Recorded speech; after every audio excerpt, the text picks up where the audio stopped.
Here's the story of Squirrel Nutkin.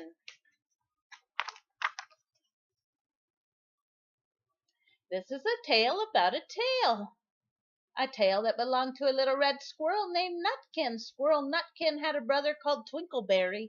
He had a great many cousins too. They all lived in the woods at the edge of a lake. In the middle of the lake was an island covered with trees and nut bushes. Among the trees stood a hollow oak tree. It was the house of an old owl called Old Brown. One autumn day, when the nuts were ripe and the leaves and the bushes were golden, Nutkin, Twinkleberry, and the other squirrels went to the edge of the lake.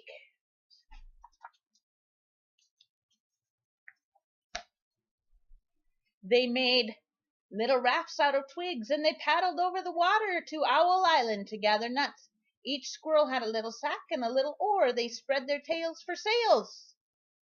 They also took with them 3 fat mice as a present for old Mr. Brown.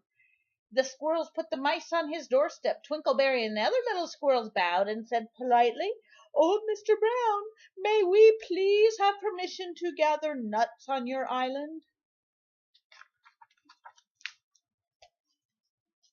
But Nutkin's manners were very rude. He bounced up and down like a little red cherry, singing, riddle me, rot tot tote, a little wee man in a red, red coat.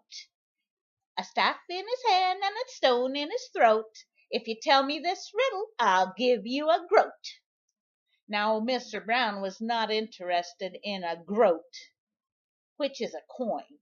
He paid no attention to Nutkin. He shut his eyes and went to sleep. The squirrels left Mr. Brown and filled their sacks with nuts, and they all sailed home in the evening. The next morning, the squirrels returned to the island with a fat mole for Old Brown. They laid it on the owl's doorway and asked, "Mr. Brown, may we gather more nuts?" But Nutkin, who had no respect, began to tickle the sleeping Mr. Brown with a twig. Mr. Brown woke up suddenly and carried the mole into his house. He shut the door in Nutkin's face, and soon a little thread of blue smoke from a wood fire came up from the top of the tree. Nutkin peeked through the keyhole and sang, "A house full, a hole full, and you cannot gather a bowl full." The squirrels gathered nuts from all over the island, but Nutkin gathered crab apples and sat on a stump watching the door of Old Brown.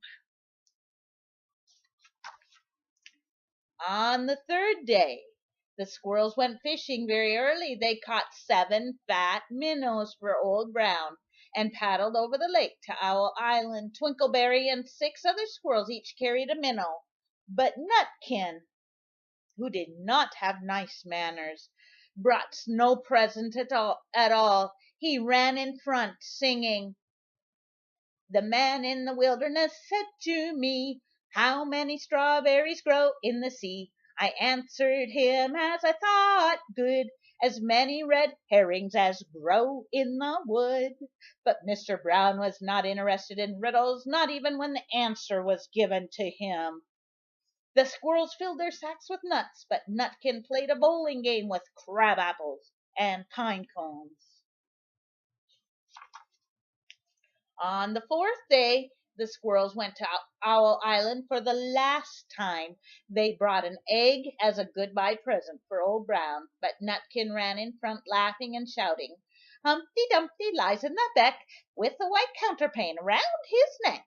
40 doctors and 40 wrights cannot put Humpty Dumpty to rights." Now Mr. Brown liked eggs. He opened one eye and shut it again, but he still did not speak. Then Nutkin became very rude. "Old Mr. B, old Mr. B, hickamore, hackamore on the king's kitchen door. All the king's horses and all the king's men couldn't drive hickamore, hackamore off the king's kitchen door." Nutkin danced around like a sunbeam, but still old Mr. Brown said nothing.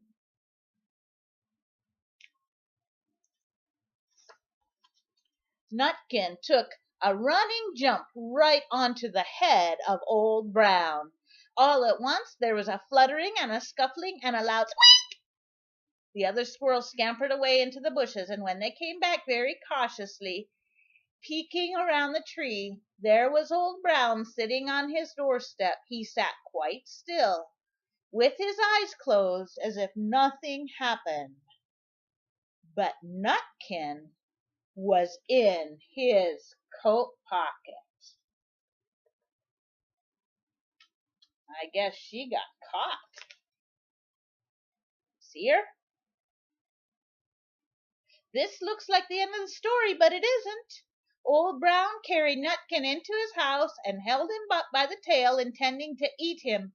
But Nutkin struggled so very hard that his tail broke in two. He dashed up the stairs and escaped out the attic window. There he goes.